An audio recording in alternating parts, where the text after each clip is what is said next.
1043번째 책 소개입니다. 책에서 일부 내용을 발췌하여 소개드립니다. 책 제목, 영화 속 인문학. 저자 김윤태. 출판일 2025년 3월 30일. 상상 빌더 한 줄 요약. 영화를 통해서 인문학을 알자. 책 소개. 인문학으로 읽는 시네마 오디세이야. 영화 탄생 150년, 영화와 인문사회과학의 만남. 장리 고다르와 왕가위에서 크리스토퍼 놀란과 봉준호까지. 영화는 사실적인 스토리와 서사에 그치지 않고 인간의 근본 문제를 미학적으로 표현하는 예술 장르이기도 하다. 책과 신문이 이성적으로 설득한다면 영화와 동영상 드라마는 우리의 감정에 호소하여 동정과 공감을 불러일으킨다. 영화는 새로운 기술 진보와 대규모 자본 투자를 무기로 순식간에 엄청난 관객을 사로잡을 수 있으며 현대 사회의 문화 양식 가운데 가장 영향력이 커지고 있다. 오늘날 영화는 대중의 일상적 욕망을 실현하는 수단이 되었다. 그리고 영화는 개인의 문화와 정체성을 형성하고 제작자와 관객과의 상호작용은 시대와 사회의 문화적 취향을 만든다. 곧 영화가 재현하는 문화와 이데올로기는 수많은 관객을 통해 사회를 재구성한다. 이처럼 영화를 만들고 보는 행위는 개인적 행위이자 사회적 행위이다. 그러므로 영화를 이해하기 위해서는 사회적, 정치적 맥락과 권력관계, 이데올로기 차원의 분석이 필요하고 이를 알아야만 전체적인 통찰을 얻을 수가 있다. 영화는 이미지로 표현된다. 하지만 역설적으로 영화를 보는 것은 보이지 않는 것을 보는 것이다. 그러나 보이지 않는 것을 보려면 감독의 정체성, 배우의 성격, 연기력 등을 분석하는 기술적인 비평에 머물러서는 안 되며 영화의 숲을 보아야 한다. 곧 철학, 사회학, 미학 등 관련 인문학을 동원한 사회적 비평이 되어야 한다. 이 책이야말로 영화를 풍부하게 조망하여 인문학의 숲으로 안내해주는 색다른 영화 평론서가 될 것이다. 저자 소개. 지은이 김윤태. 대학 교수, 사회학자. 고려대학교 공공정책대학 교수로 사회학을 가르치고 있다. 고려대 학부 시절 공부보다 노는 것과 여행을 더 좋아했지만 질풍노도의 시대를 거치며 데모 말고 제대로 해보지 못한 채 졸업했다. 20세기 말 세계사의 격변을 가까이 보기 위해서 유럽으로 건너갔다가 영국 캠브리지 대학 대학원에서 공부하고 런던 정경대학에서 사회학 박사 학위를 받았다. 국회 도서관장, 독일 베를린 자유대학 초빙 교수, 미국 컬럼비아 대학, 캘리포니아 대학 로스앤젤레스 캠퍼스 객원연구원을 역임했다. 정치, 문화, 사회이론에 관한 책과 논문을 출간했으며 문학과 예술에서 역사와 뇌과학에 이르기까지 두루 관심이 많다. 사회학이 평범한 사람들의 삶에 개선할 수 있는 무술이 되어야 한다고 믿으며 정부, 정당, 경제단체, 노동조합, 다양한 시민단체와 독서회 등에서 대중 강연에 참여하고 있다. 책에서 얻은 내용. 이 책을 쓰게 된 계기. 오늘날 교회와 사찰에 가지 않는 사람은 많지만 영화를 보러 가지 않는 사람은 거의 없다. 영화를 통해 세상을 보고 삶의 의미를 생각할 정도로 이제 영화는 우리의 삶에 없어서는 안 될 필수품이 되었다. 그리고 국경과 세대 차이를 넘어 세계인 누구와도 대화할 수 있는 언어이기도 하다. 이를 절실히 느낀 일이 있었다. 2018년 홍콩 중문대학에 머무를 때였다. 학교 행사에서 사회자가 나를 소개하자 대학생들이 내게 몰려왔다.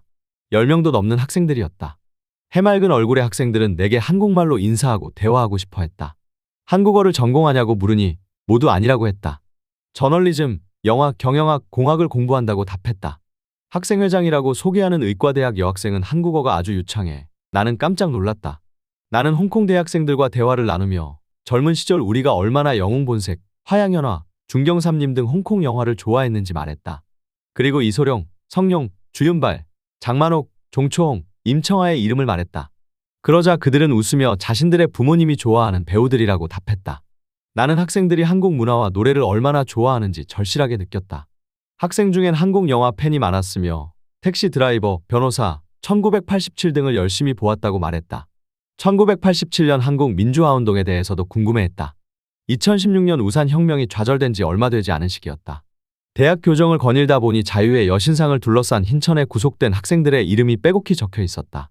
그들은 역사를 잊지 않고 정말로 홍콩을 좋아했고 친구들을 사랑했다. 내가 홍콩을 좋아하게 된 것은 영화 때문이다. 홍콩은 미장센이 가득한 도시이고 지저분하지만 맛집이 가득하며 대륙과 바다가 만나고 동양과 서양이 공존하며 전통과 현대가 교차할 뿐만 아니라 혁명과 저항의 정신이 넘치는 곳이기에 나는 여전히 홍콩과 홍콩 영화와 홍콩 사람들을 좋아한다. 이렇게 영화로 맺어진 홍콩과 나의 인연은 젊은 학생 세대로까지 이어지고 있었다. 영화 속 인문학은 어떤 책인가? 이 책은 영화를 통해서 본 인문학이고 사회 해석학이다. 앞서 홍콩 중문대학 방문 때 홍콩 학생들과의 인연을 밝혔듯 우리는 영화를 통해서 그 사회를 이해하고 공감하며 대화를 나눌 수 있다. 홍콩 감독 양가위는 혼자 영화를 보는 시간이 많았던 외톨이였는데 이런 배경 때문인지 양가위 영화의 가장 중요한 본질은 인간의 고독이다. 아비정전의 장국영, 중경삼림의 금성무와 양조위, 화양연화의 주인공 등등. 어쩌면 왕가위 영화는 자신의 고독을 이야기하고 있는지도 모른다. 하지만 우리는 한 번쯤 이런 실패와 좌절을 경험했음직하기 때문에 양가위 영화에 공감하고 그를 좋아한다. 우리는 영화를 통해서 그와 대화하고 있는 셈이다.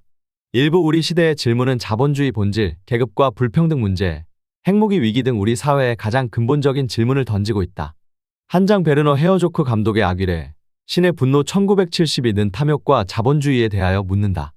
애덤 스미스는 상공업자의 이기심이, 막스 베버는 개신교 윤리의 금욕주의가, 독일의 경제학자 베르너 존바르트는 사치가 자본주의 탄생의 원동력이었다고 했다. 자본주의는 인류에게 물질적 풍요를 안겨준 것은 분명하지만 비유럽 민중에게는 엄청난 피해를 안겨주었다. 1970년대 유럽의 지식인들이 나치즘, 식민주의, 노예제 등 유럽 식민주의의 잔혹성과 유럽 중심주의의 어두운 역사에 대해 반성하기 시작한 것처럼 아귀레는 유럽 문명 뒤에 가려진 추악한 속성에 대해 근원적 질문을 던지고 있다. 헤어조크는 20세기 후반 오락 영화와 정치 선전의 거대한 파도에 맞서 평생 싸우며 예술 영화의 새로운 지평을 열었다. 우리 시대의 또 다른 질문은 계급과 불평등 문제다. 봉준호 감독의 기생충과 마이클 무어의 화씨 11구, 트럼프의 시대, 황동혁 감독의 오징어 게임은 이 문제를 다루고 있다. 기생충은 불평등이라는 사회 문제를 정면으로 제기해 전 세계를 놀라게 했다. 봉준호 감독은 극심한 빈부격차가 만든 비극을 영화의 문법으로 표현했다. 미국 영화감독 마이클 무어는 힐러리 클린턴이 아니라 트럼프가 승리할 것이라고 예언한 사람이다. 영화 화씨 11구, 트럼프의 시대가 보여주었듯 2016년 미국 대선에서 많은 노동자와 흑인들은 오바마의 배신에 분노해 기권했고 전통적으로 민주당을 지지했던 저학력 저소득 백인 노동자들이 이민자, 여성, 동성애자를 비난하는 트럼프 지지로 돌아서 트럼프가 대통령에 당선되었다. 이변이었다. 왜 가난한 백인 노동자가 부유한 기업가와 그 이익을 대변하는 정당을 지지할까? 존 조스트 교수는 그렇게 하지 않을 때 그 대가가 개인에게 너무 크기 때문에 기존 사회 체제를 정당화하거나 합리화한다고 진단한다. 물론 그런 다급한 단기적인 처방은 심리적 진통제가 될 수 있을지 모른다. 그러나 장기적으로 그들의 삶은 더 악화만 될 뿐이다. 한국에서도 가난한 사람들이 세금 인상과 복지 확대를 반대하는 계급 배반 투표가 계속될수록 불평등은 더욱 커지고 있다. 황동혁 감독의 오징어 게임 2021은 불평등한 현실에서 살아남기 위해 발버둥치는 인간군상들을 담았다. 기생충이 상류층과 하류층 사이에 건널 수 없는 선을 보여주었다면 오징어 게임은 가난한 사람들이 돈을 위해서 서로 죽고 죽이는 생존 투쟁의 적나라한 모습을 보여준다. 그들은 상대가 죽어야 자신이 살아남는다고 믿는다. 오징어 게임에서 우리는 치열한 생존 투쟁을 오락처럼 바라보는 백인 남성들을 발견한다. 그들은 트럼프 미국 대통령과 뉴욕 월가의 금융 투자자를 연상시킨다. 그러나 목숨을 건 게임에 뛰어든 456명의 눈에는 그들이 보이지 않는다.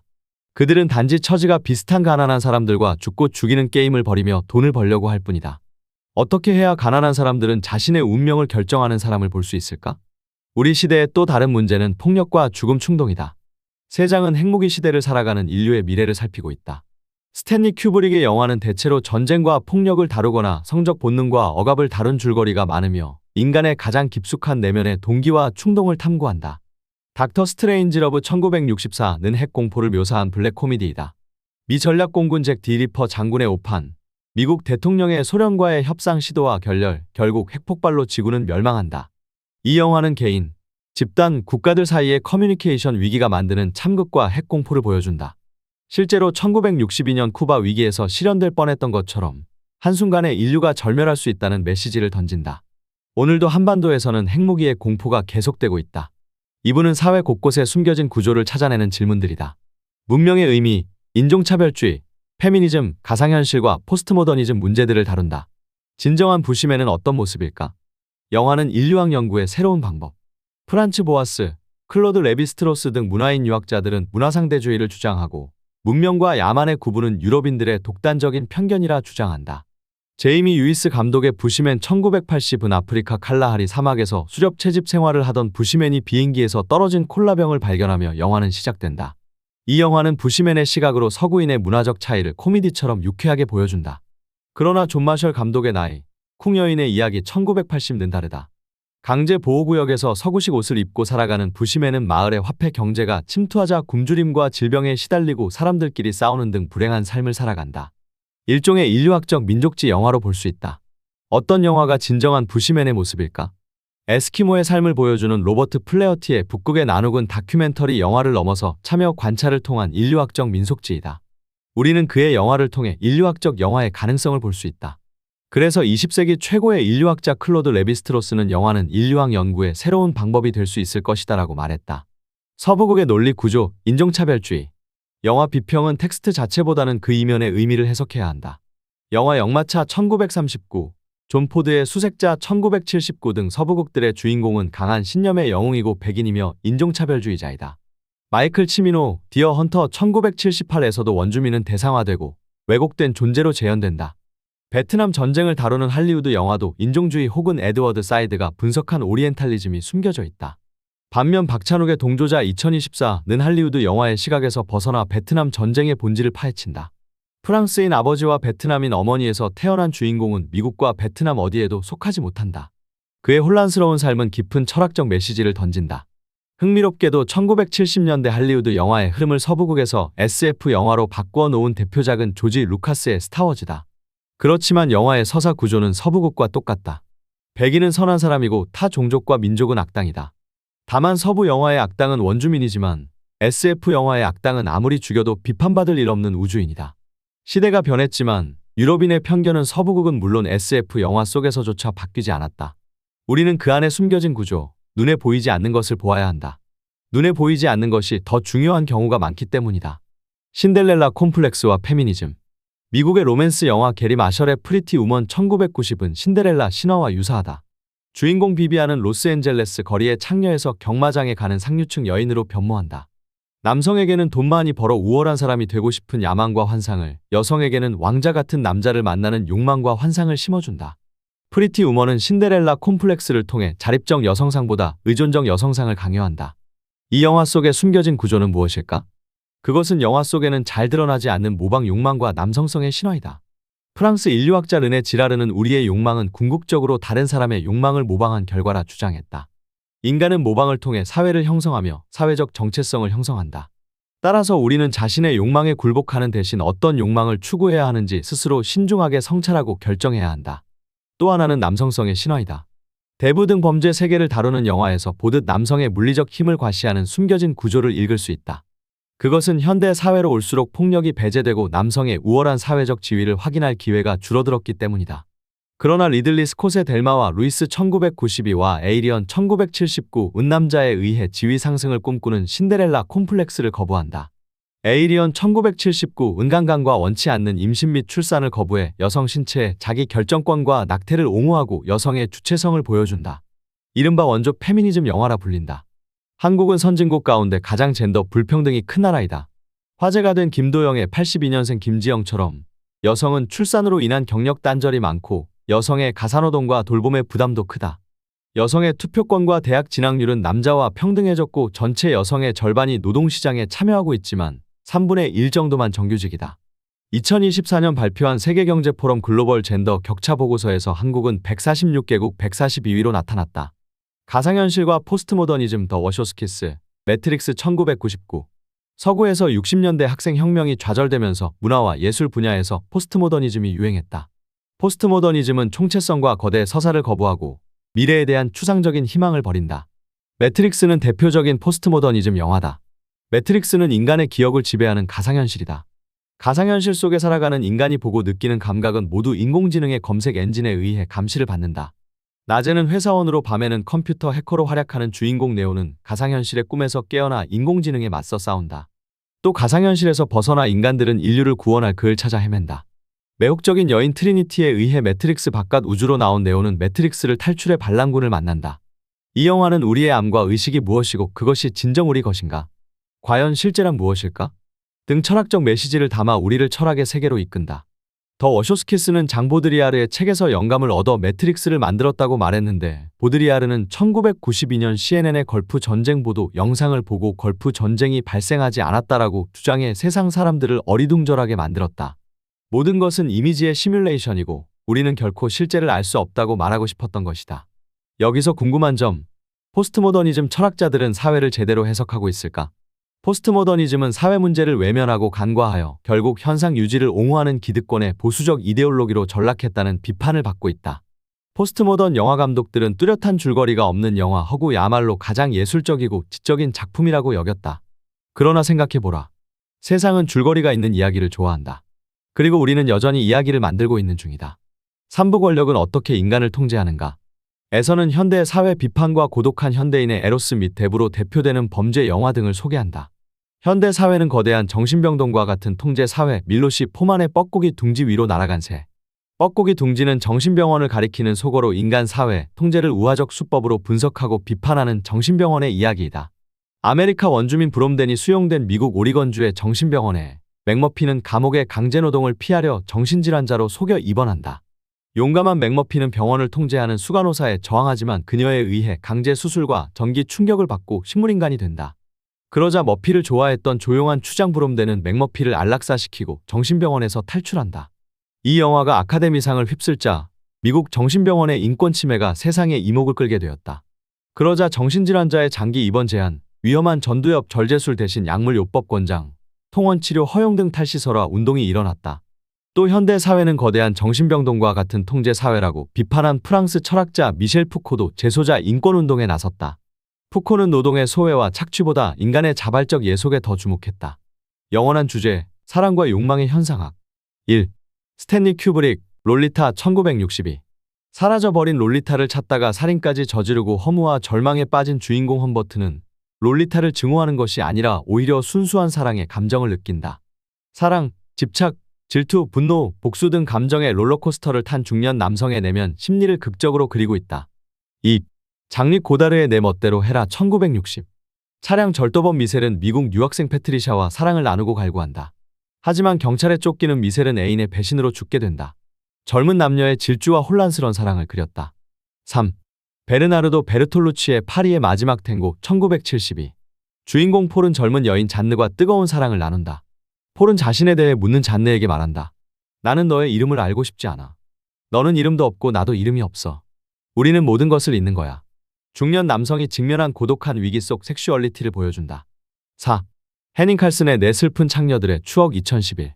가브리엘 마르케스 원작인 이 영화의 주인공 서글픈 노인은 사랑 때문에 죽어가고 있는 자신을 깨닫는다. 노년기에 찾아온 고통스럽고도 아름다운 사랑의 이야기를 들려준다. 5. 알폰스 쿠아론의 이투 마마 2002. 연상의 여인 루이사는 두 소년을 새로운 감각으로 이끈다. 성인이 된 아이들은 그 추억을 되살린다. 멕시코 소년들의 성적 충동과 극적 체험을 다룬 성장 영화이다. 범죄 영화의 사회학 코폴라의 대부. 프랜시스 포드 코폴라, 마틴 스코세지 등 젊은 감독들은 고전 영화와 유럽의 누벨바그 영화에도 심취했으나 자신만의 독특한 스타일로 작가주의 영화를 추구했다. 대부가 고전적 느낌을 주는 것은 코폴라가 가진 연극적 감각이 만든 결과이다. 1950년대 서부극이 대부분 선악 구도와 권선징악의 서사를 지킨 데 비해 코폴라의 범죄 영화는 전통적 윤리학을 부정하고 외부자의 시선이 아닌 범죄자 자신의 내면 세계를 보여준다. 이렇게 대부는 범죄에 대한 새로운 해석을 제시했으며 1970년대 미국을 대표하는 영화가 되었다. 코폴라는 이탈리아 이민자 가정에서 자랐으며 누구보다도 이탈리아계 사람들의 사고방식과 문화 구조를 소상히 알고 있었다. 하지만 그는 이탈리아 사람의 이야기를 넘어서 우리 모두가 공감할 수 있는 보편적 서사 구조를 재현한다. 어떤 조직에서나 권력자는 경쟁자의 도전과 후계자 문제로 고민한다. 그는 이 문제를 뉴욕 마피아의 이야기가 아닌 보편적인 우리 이야기로 연출했다. 절대로 적을 미워하지 마라. 판단력이 흐려지니까. 대부 3의 마이클 콜리온의 말이다. 이 영화를 보며 우리는 자신을 되돌아보게 된다. 여기서 범죄 영화의 폭력성은 어떤 의미가 있을까? 우선 미국 사회의 잃어버린 정체성을 되찾기 위한 노스텔지어 향수를 느끼게 한다. 베트남 전쟁과 경제 침체로 위축된 미국인에게 강한 아버지 또는 거친 남성의 정체성과 동시에 페미니즘 등 여성운동의 발전으로 위축된 남성성이 폭력과 함께 영화 스크린에 되돌아왔다.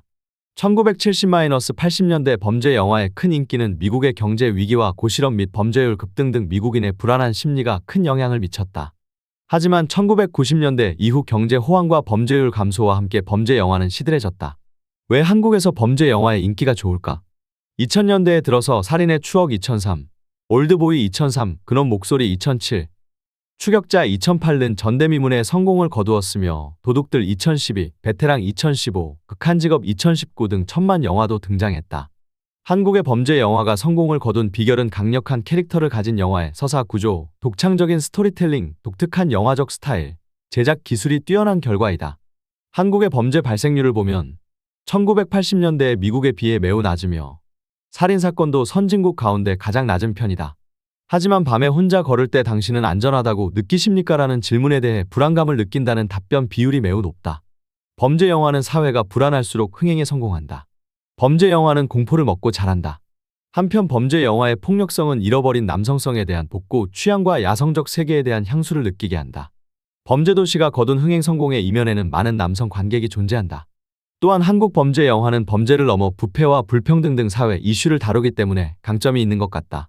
단순한 범죄 영화가 아니라 계급 갈등과 블랙 코미디를 결합한 사회적 영화로 기생충을 들 수 있다. 사부 인류의 미래는 어디로 가는가? 에서는 우주 개발 문제, 전염병 위기, 기후 위기, 1인 가구 문제 등 관련 영화들을 소개하고 있다. 우리 사회에 던지는 비판, 제임스 카메론의 아바타.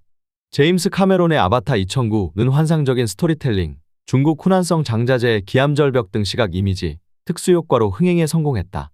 직접 각본을 쓸 정도로 스토리텔링을 중시하는 그의 SF 영화는 인종 문제, 젠더 문제 등 다양한 사회 문제를 다룬다. 아바타에서 인류는 언옵타니움이라는 특별한 금속을 채굴하기 위해 다른 행성의 환경을 파괴한다. 마치 서구 문명이 아시아, 아프리카 식민지에서 자원을 착취하고 살육을 저지르듯이 말이다. 영화는 탐욕으로 전쟁과 환경 파괴를 그치지 않고 있는 인류의 과거와 현재를 보여주고 있다. 그의 영화는 우리 사회에 대해 날카로운 비판을 던지는 무기이다. 훌륭한 영상에 담긴 과학적 상상력과 휴머니티. 크리스토퍼 놀란의 인터스텔라. 크리스토퍼 놀란의 인터스텔라 2014는 무거운 철학적 주제를 다루었지만 대중적 인기도 얻었다. 그는 광활한 우주의 웅장함과 실패와 좌절을 겪는 인간의 용기를 아름다운 영상에 담았다. 미래의 지구에서 환경이 파괴되고 인류가 살기 어렵게 되자 탐험되는 새로운 행성을 찾아 우주여행을 떠난다. 영화 속에는 상대성 이론, 블랙홀과 웜홀 이론 등 현대 물리학의 다양한 논쟁이 소개된다. 머나먼 별에서 아직도 젊은 모습을 간직한 우주비행사 쿠퍼는 멀리서 늙어가는 딸의 모습을 바라본다. 가족을 그리워하는 슬픔은 지난 여운을 남긴다. 훌륭한 영상에 담긴 과학적 상상력과 휴머니티가 압권이다. 왕가위 영화는 자신의 고독을 이야기하고 있는지도 모른다.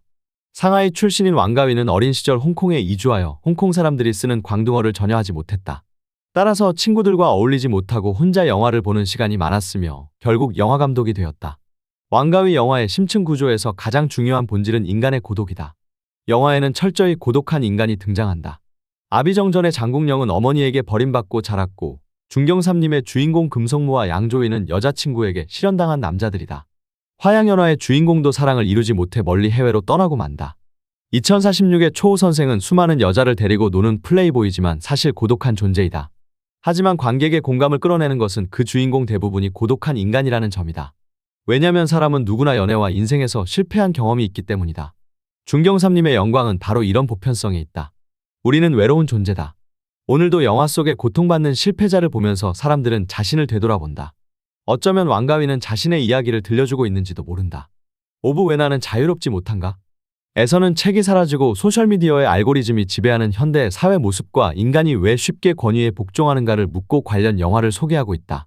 인터넷 정보에 지나치게 의존하고 있는 사회 비판, 제프 올로우스키의 소셜 딜레마. 사람들은 자신이 정보를 선택한다고 믿지만 사실상 구글, 메타, 유튜브 등 소셜미디어의 알고리즘을 통해 유도당하고 있다. 인공지능인 알고리즘은 24시간 작동하여 같은 성격의 동영상을 자동으로 추천한다. 그것은 소셜미디어 이용자가 더 많이 머물러야 광고비가 커지기 때문이다. 이렇게 알고리즘은 자본의 논리와 연결된다. 소셜미디어에는 유용한 정보도 있지만 가짜 정보와 증오와 폭력을 선동하는 정보가 무제한적으로 유포된다. 더 큰 문제는 인공지능을 만드는 빅테크 기업들을 규제할 정부도 없고 통제 장치도 없다. 6부 어떻게 살 것인가에서는 장릭 고다르 등 감독들의 누벨바그 예술 영화 운동을 소개하고 유토피아와 디스토피아를 오가며 세상을 어떻게 바꿀 것인지 고민하는 영화들을 소개한다. 누벨바그 운동은 1957년 이후 프랑스 젊은 영화 감독들이 새롭게 시도한 예술 영화 운동이다. 당시 프랑스 정부는 젊은 영화인들을 육성하기 위해 영화지원법을 제정하고 시네마테크 영화관을 운영하며 사전 제작비 지원, 단편영화 장려금, 스크린 쿼터를 실시했다. 카이에 뒤 시네마의 장릭 고다르, 프랑수와 트리포 등 영화평론가들이 영화를 만들기 시작했는데 이들은 할리우드와 달리 스타 배우가 아닌 무명 배우를 기용하는 등 실험 정신과 당대의 의식 구조를 표현하려 작가주의를 시도했다. 그렇지만 할리우드 영화의 알프레드 히치콕과 오슨 웰스의 제작 기법, 독일의 표현주의와 러시아의 몽타주 등은 계승했다. 왜 우리는 설국 열차와 같은 암울한 디스토피아 영화를 보는 걸까? 첫째, 뇌과학자의 분석이다. 공포 영화처럼 디스토피아 영화는 옆에 있는 연인이나 친구에게 호감을 가지게 된다. 어쩌면 우리의 뇌가 중독되고 있을지도 모른다. 둘째, 심리학적 분석이다. 영화를 보면서 나는 저런 끔찍한 세상에 살지 않으니 다행이다고 생각하며 역설적으로 심리적 안도감은 불만족스러운 현실을 수용하게 만든다. 셋째, 현실 비판을 수용하면서 대리 만족감을 느끼고 그래서 디스토피아 영화를 감상한다. 나아가 영화를 보는 행위 자체가 현실을 바꾸려는 의지의 표현이며 디스토피아 영화 자체가 현실을 바꾸는 무기가 된다. 봉준호의 미키 17 2025는 얼음 행성에서 가난하고 소외된 젊은이 미키 반스가 독재자 케네스 마셜에 맞서 싸우는 투쟁을 보여준다. 영화 속 미키는 찌질해 보이지만 위기가 고조되면서 행동하는 인간이 된다. 우리는 디스토피아에서 새로운 희망을 발견한다. 아마도 대부분 사람은 세 번째 해석에 관심을 가질 듯하다. 기생충은 기후 위기 속에서 드러나는 재난 불평등의 모순을 보여준다. 서울의 엄청난 폭우 속에 집이 잠겨버린 반지하 가족과 비가 미세먼지를 걷어준 덕에 맑은 날씨가 됐다라고 기뻐하며 파티를 준비하는 부잣집 가족의 모습을 대조적으로 보여준다. 이 장면은 예언처럼 현실화되었다. 2022년 서울의 집중호우로 실제로 반지하 주택이 큰 피해를 겪었다. 인류학자 말리노프스키는 원주민 사회, 성문화가 현대인의 기준으로 부도덕하거나 난잡하게 판단할 수 없다고 단언한다. 성적 자유의 한계는 존재하지만 그것은 언제나 관습과 문화에 의해서 결정된다는 것이다. 즉, 사랑, 섹스, 결혼도 모두 사회의 협약에 따라 만들어지는 것이다. 프로이트가 성적 충동을 무의식이라고 본 데 비해 말리노프스키는 문화적인 것으로 본 것이다. 인터넷 시대의 영화는 훨씬 더 많은 사람에게 접근할 수 있고 순식간에 엄청난 규모의 사람들의 마음을 사로잡을 수 있다. 이런 점에서 영화는 이제 특정 집단, 계층, 국가의 전유물이 아니라 전 인류의 공동 유산이 될 수 있다. 이것이 바로 영화의 힘이다. 비록 온라인 게임, 뮤직비디오, 소셜 네트워크 서비스가 영향력이 지나치게 커지고 있지만 우리가 영화를 보는 중요한 이유는 사라지지 않을 것이다. 영국 영화감독 크리스토퍼 놀란은 한 인터뷰에서 혼자 영화를 보는 것보다 영화관에서 다른 사람과 영화를 볼 때의 느낌이 다르다고 주장했다. 양들의 침묵을 미국에서 볼 때와 영국에서 볼 때의 느낌이 달랐다고 말했다. 놀란 감독의 말이 옳다. 영화는 스토리텔링 또는 기술 그 자체가 아니라 영화를 보는 체험과 공감이 중요하다. 우리의 여행이 어디로 가느냐보다 누구와 가느냐가 중요하듯이 영화도 누구와 함께 보느냐가 중요하다. 첨단 기술의 시대가 시작되면서 영화의 내용도 달라지고 있다. 컴퓨터가 영화 제작을 바꾸는 수준을 넘어서 인공지능이 더 많은 것을 대체할지도 모른다. 배우의 연기도 인공지능이 대신할 가능성이 커지고 있다. 하지만 모든 영화가 기계화될 수는 없을 것이다. 영화는 여전히 예술적 영감을 가진 천재의 창의성을 기다릴 것이다.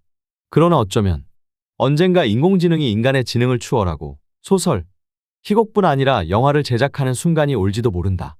영화의 스토리도 인공지능이 만드는 시대가 온다면 인간이 만든 영화는 어떻게 될까?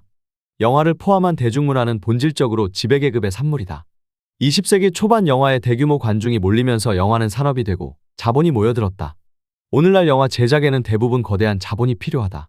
이런 점에서 영화에는 필요적으로 자본의 힘이 작용하는 이데올로기의 효과가 발생한다. 영화의 사회적 기능을 비판하지 않는다면 모든 영화 비평은 한낱 기술적 비평에 불과하다. 오늘날 영화는 다양한 계급, 젠더, 지역, 문화, 종교, 성적 정체성을 둘러싼 상징 투쟁의 장소가 되었다. 이런 점에서 영화관은 총성 없는 전쟁터이다. 지금까지 상상빌더였습니다. 감사합니다.